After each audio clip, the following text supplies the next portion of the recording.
chapter 2, y'all, and it's called A Sweet Proposal. Is this over yet? Cranky growled, ripping the crown off his prickly head. He was, after all, called Cranky for a reason. I have things to do. I can't just hang around all day, you know. Of course, Champ, Applejack smirked. She patted him on the back. Great job. Today, he grunted and looked at her hoof as if he couldn't believe she'd touch him. Matilda, his lady love, walked up to greet them. You won! I'm so proud, she said with a smile. Applejack noticed a slight blush on Cranky's face.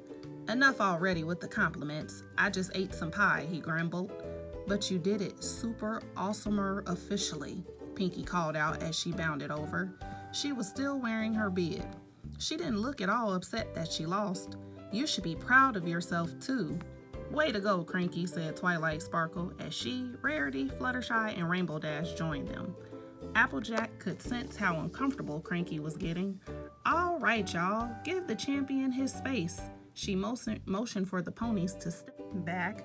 Cranky and Matilda nodded gratefully as the two donkeys turned toward home. Applejack thought about how a pony never really knows what to expect from others. They sure could surprise you. Applejack had learned an important lesson today, and she didn't want to forget it. Hey, Twilight, Applejack said. Who has our journal? I haven't written an entry in a long time, but I think I got something to say about Cranky. Recently, the 6 ponies had been so tied up with other activities that they hadn't been writing in a journal they shared. Originally, they modeled it after the journal of the 2 sisters that Princess Celestia and Princess Luna shared. But now it had become so much more than that to the friends. It was high time that one of them paid it a little attention, and that pony was going to be Applejack. Great idea, Twilight grinned. She was always trying to get the others to participate in recording their lessons. It was valuable information. Oh, I have it back at the boutique, darling, Rarity said. I suppose the last thing I wrote about was my apprentice Charity Sweetmint. Ooh-wee, that pony sure was a hoofful, Applejack nodded, recalling how the young fashionista had tried to become just like Rarity. But she sure meant well, of course. Of course she did, Rarity nodded, and her perfectly coiffed purple mane swayed gently. And you'll all be thrilled to hear that she's doing fabulous with her own line in Manhattan. She's being featured as a designer to watch in Pegasus Weekly. That's great news. So I'll come on by and grab the journal now, if that's all right with you, Rarity, Applejack said. Just got to clean up this mess and I'll be right over. I'll help, Pinkie Pie squealed, by taking some of these scrumdiddlyumptious leftover pies off your hooves. She patted her already bulging tummy. How she could eat any more pie after the contest was beyond Applejack. As Granny Smith would say, Pinkie Pie must have a hollow hoof where she was hiding all that food. I think some pony already beat you to it, Applejack said. She pointed to the table. Apple Bloom and Sweetie Belle were already helping by chowing down and making an even bigger mess. The 6 ponies all chuckled at the little fillies.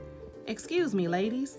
I don't mean to interrupt, said a beige-colored stallion with a light blue mane as he trotted up to the group. His cutie mark was a blue ribbon. A quick series of looks exchanged among the friends made it clear that no pony recognized him.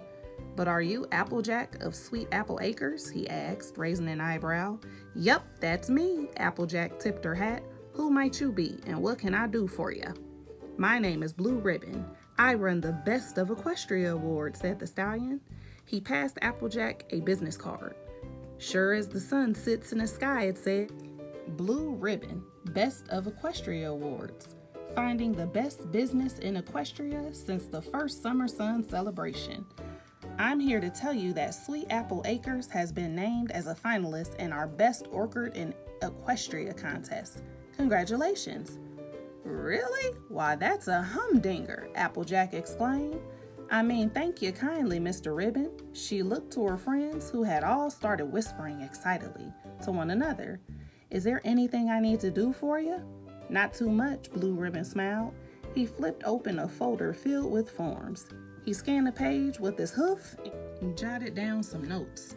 We'll come by the farm on Friday to check out the place. If the harvest numbers you've reported to the Equestria Farmers Almanac are correct, you've got nothing to worry about. That's some apple yield. I've never seen anything like it in all my years. Well, we do try our best over at Sweet Apple Acres. Applejack tried to recall the numbers they reported to the almanac, but she couldn't for some reason.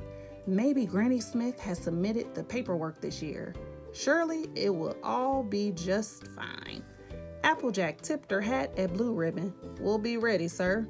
"I hope so," Blue Ribbon said, putting his hoof on her shoulder.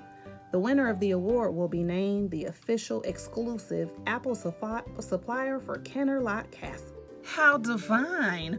Rarity gasped. "Does it include VIP access to all the events for Applejack and her friends?"